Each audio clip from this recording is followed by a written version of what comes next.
Forgiveness does not erase the past, but looks upon it with compassion. The fact that you want to forgive someone, or the fact that you are making an effort to forgive someone, does not necessarily mean that you have forgotten what they did to you.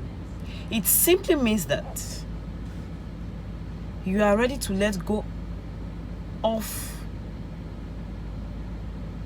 the burden you've been carrying in your heart. It means that you are ready to go on, to set yourself free. And just because you have made up your mind to forgive someone does not also mean that you should not be careful around this person or this set of people. Let's look at this. Mark chapter 11, verse 25, it says, "And when you stand praying, if you hold anything against someone, forgive them, so that your Father in heaven may forgive you." This also means that when you want to pray, first of all, think about all those things, all those grudges you have in your mind towards the people out there. Think about the pains you are carrying in your heart towards maybe your wife, your husband, your friends, your neighbors, relatives, and all that. Think about what they must have done to you that is making you feel uncomfortable or that has been hurting you. Try to let it go. As a matter of fact, tell God, pray to God to help you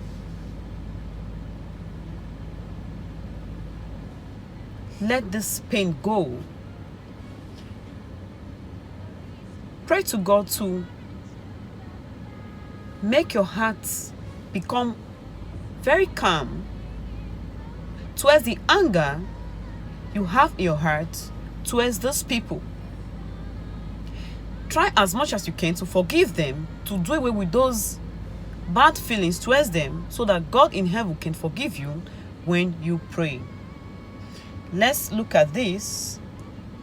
Let's take a reading from the book of Proverbs chapter 17 verse 9. It says, "Love prospers when a fault is forgiven, but dwelling on it separates close friends."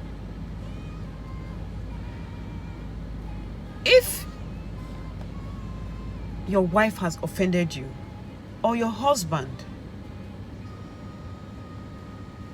try as much as you can. This is a very good example to use. Try as much as you can to forgive them. Because where there is love, forgiveness can easily come in. It's okay to be angry. We are human. I'm a human being. I can get angry. This is inevitable. It's not something I can totally do away with. There's this human reflection that trips in when someone offends us, because every action deserves a reaction. If somebody insults me, most especially unjustly, it will be very difficult for me to keep quiet as a human being. I would want to retaliate so that they don't feel that I'm a weakling.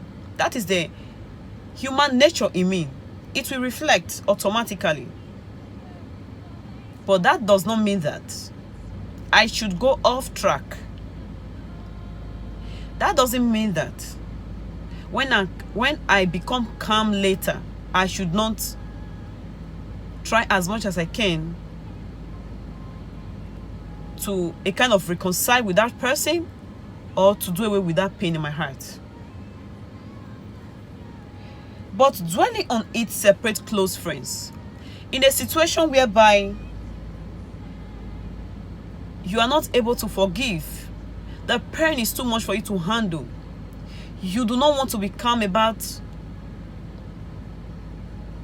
how someone has treated you, how someone has cheated on you, how someone has made life so miserable for you, separation will trip in automatically. Separation will come. It may not come at once. It's going to come in a way that even when things start falling apart, you will not take note easily. Like in marriage, you are not able to forgive your husband or your wife. Even though you are still married, separation can still come in. You are living in the same house.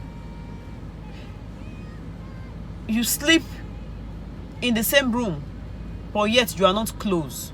Why? Because when the anger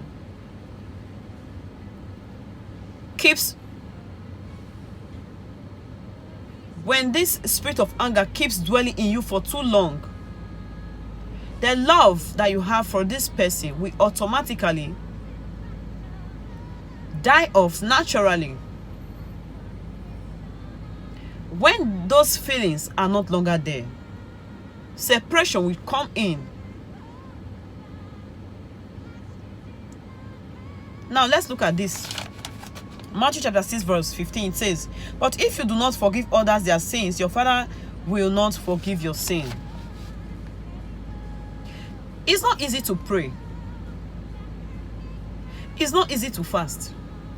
So after I have suffered praying and fasting,